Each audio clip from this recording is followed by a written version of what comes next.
누가복음 1장. 많은 사람들이 우리 사이에 이루어진 사건들에 대해 기록하려고 했는데 그것은 처음부터 말씀의 목격자이며 일꾼이었던 사람들이 우리에게 전해준 것과 같습니다. 존경하는 데오빌로님, 제 자신도 그 모든 사건을 처음부터 면밀히 조사해 당신을 위해 순서대로서 보는 것이 좋겠다는 생각이 들었습니다. 이는 당신이 전에 배우신 것이 틀림없는 사실임을 아시도록 하기 위해서입니다. 유대 헤로드 왕 때 사가라는 제장이 있었는데 그는 아비야 계열에 속속된 사람이었습니다. 그 아내 또한 아론의 자손이었는데 그녀의 이름은 엘리사벳이었습니다. 둘 다 하나님 보시기에 어려운 사람들이어서 주의 모든 계명과 규를 흠잡을 데 없이 잘 지켰습니다. 그런데 이들에게는 자식이 없었습니다. 엘리사벳이 아기를 가질 수 없는 몸이었고 둘 다 이미 나이가 많았기 때문입니다. 어느 날 사가는 자기 계열의 차례가 돌아와 하나님 앞에서 제장으로 섬기게 됐습니다. 제장이 주의 관리에 따라 제비를 뽑았는데 사가는 주의 성전 안으로 들어가 분향하는 일을 맡게 됐습니다. 그리고 사람들은 모두 밖에서 기도하고 있었습니다. 그때 주의 천사가 사가라에게 나타나 분향하는 제단 오른쪽에 섰습니다. 천사를 본 사가는 깜짝 놀라 두려움에 사로잡혔습니다. 그러자 천사가 말했습니다. 두려워하지 마라 사가라야, 하나님께서 내 기도를 들으셨다. 내 아내 엘리사벳이 내게 아들 낳아줄 것이니 그 이름을 요한이라 하여라. 그 아이는 내게 기쁨과 즐거움이 될 것이며 많은 사람이 그가 태어난 것을 기뻐할 것이다. 그는 주께서 보시기에 위대한 사람이 될 것이기 때문이다.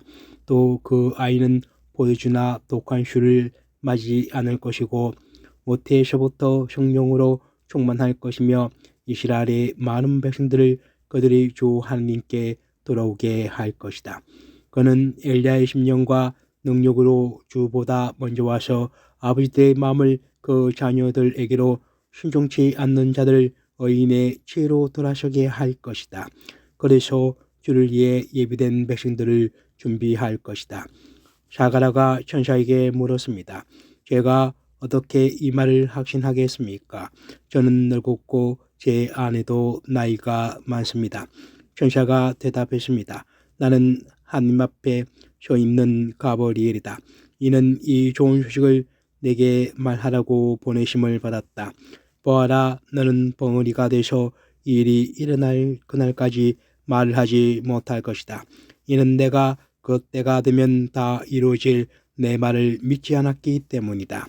한편 사람들은 사가를 기다리고 있었는데 그가 성전 안에서 너무 오래 지체함으로 이상하게 여겼습니다. 사가라가 밖으로 나왔을 때 말을 하지 못하자 사람들은 그가 성전 안에서 환상을 본 줄 알았습니다. 사가라는 손짓만 했지 말을 못하는 채로 계속 있었습니다. 직무 기간이 끝나자 사가라는 집으로 돌아갔습니다. 그 후 사가라의 아내 엘리사벳이 아기를 갖게 돼 5달 동안 숨어 지냈습니다. 엘리사벳은 이렇게 말했습니다. 주께서 이때에 이렇게 나를 돌아보셔서 사람들 사이에서 내 수치를 없애주셨습니다.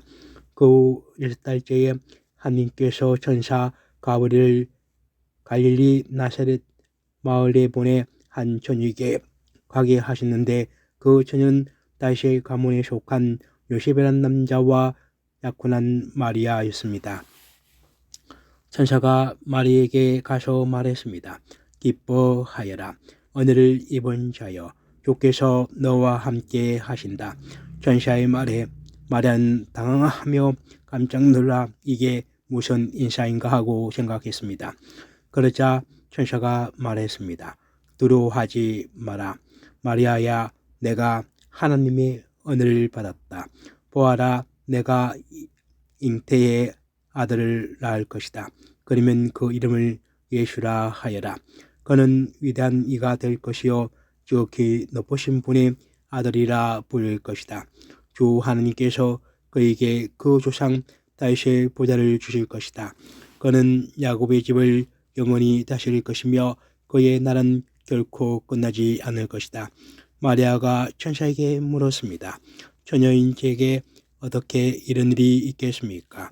천사가 대답했습니다. 성령께서 내게 임하실 것이며 지극히 높으신 분의 능력이 너를 감싸 주실 것이다. 그러므로 태어날 거룩한 아기는 하나님의 아들이라 불릴 것이다. 보아라, 내 친처 엘리사벳도 그렇게 많은 나이에 아이를 가졌다. 아이를 갖지 못하는 여자 불렸는데 임신한 지 벌써 6달째가 됐다. 하나님께는 불가능한 일이 전혀 없다. 그러자 마리아가 대답했습니다. 보십시오. 저는 주의 여종입니다. 당신의 말씀대로 제게 이루어지기를 원합니다. 그러자 천사가 마리아에게서 떠나갔습니다. 그 무렵 마리아가 일어나 유대 산골에 있는 한 마을로 서둘러 갔습니다. 그리고 그녀는 샤가라의 집에 들어가 엘리사벳에게 인사를 드렸습니다. 엘리사벳이 말에 인사를 받을 때 뱃속에 아이가 뛰놀았고 엘리사벳은 성령으로 충만해져 큰 소리로 외쳤습니다. 당신은 여인들 중에 복을 받았습니다.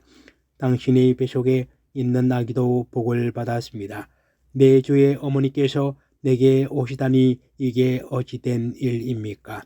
보십시오. 당신의 인사말이 내 귀에 들릴 때 내 뱃속에서 아기가 기뻐하며 뛰놀았습니다. 주께서 하신 말씀이 정말 이루어질 것을 믿는 여인은 복이 있을 것입니다. 그러자 마리아가 말했습니다. 내 영혼이 주를 찬양하며 내 영이 내 구주 하나님을 기뻐함은 그분이 자신의 여종의 비천함을 돌아보셨기 때문입니다. 이제부터 모든 세대가 나를 복 있다고 할 것이니 이는 전능하신 그분이 내게 위대한 일을 하셨기 때문입니다. 그분의 이름이 거룩하시며 그분의 자비는 그분을 경외하는 사람들에게 대대로 이어질 것입니다. 그분은 자신의 팔로 엄청난 일을 행하시고 마음의 생각이 교만한 사람들을 헛떠버리셨습니다. 그분은 통찰을 왕자에서 끌어내리시고 낮은 사람들을 높여주셨으며 배고픈 사람들을 좋은 것들로 배불리시고 부유한 사람들을 빈손으로 보내셨습니다. 그분은 자비를 기억하셔서 자기의 종 이스라엘을 도우셨습니다. 곧 우리 조상들에게 말씀하신 대로 그 자비는 아브라함과 그 자손에게 영원토록 있을 것입니다. 마리아는 엘리사벳과 함께 석 달 동안 지낸 후에 자기 집으로 돌아갔습니다. 해산할 때가 돼 엘리사벳은 아들을 낳았습니다. 이후 사람들과 친척들은 주께서 그녀에게 큰 자비를 베푸셨다는 것을 듣고 함께 기뻐해 주었습니다. 8일째 되는 날 그들이 아기에게 할 일을 하려고 와서 아버지의 이름을 따라 그 아이의 이름을 사가라로 지으려 했습니다. 그때 아기의 어머니가 대답했습니다. 안 됩니다. 이 아이는 요한이라고 불러야 합니다. 그러자 사람들이 엘리사벳에게 말했습니다. 당신 제족 중에는 그런 이름을 가진 사람이 하나도 없습니다. 그리고는 그 아버지에게 아기의 이름을 무엇이라 할 것인지 손짓으로 물었습니다. 사가는 서판을 달라고 하더니 아기의 이름을 요한이라고 썼습니다. 그들은 모두 놀랐습니다. 그러자 사가라의 입이 곧 열리고 혀가 풀려 말하기 시작하면서 하나님을 찬양했습거리습니다. 근처에 사는 사람들이 모두 두려워했고 이 모든 일은 온 유대 산골에 두루 퍼져 사람들의 이야기거리가 됐습니다. 이 말을 듣는 사람마다 모두 이 일을 마음에 새기며 이 아기가 대체 어떤 사람이 될까 하고 말했습니다. 그것은 주의 손이 그 아기와 함께 했기 때문입니다. 그의 아버지 사가라가 성령으로 충만해 예언했습니다. 주 이스라엘의 하나님을 찬양하라. 주께서 자기 백성을 돌봐 구원을 베푸셨다. 그분이 우리를 위해 자기의 종 다윗의 집에 구원의 뿔을 들어 올리셨다. 이 일은 주의 거룩한 예언자들의 입을 통해 말씀하신 대로 우리를 원수와 우리를 미워하는 모든 사람의 손에서 건지시는 구원이로다.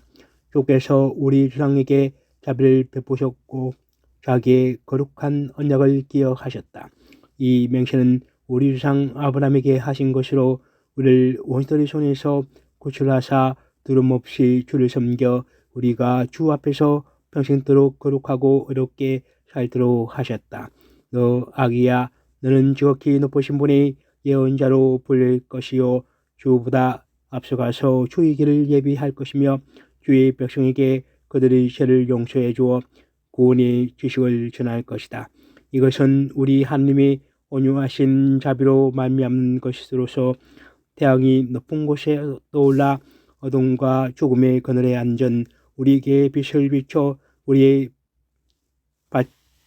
발을 평화의 길로 인도할 것이다. 그 아기는 자라면서 영이 강건해졌고 이스라엘 백성들에게 공개적으로 나타난 날까지 광야에서 살았습니다.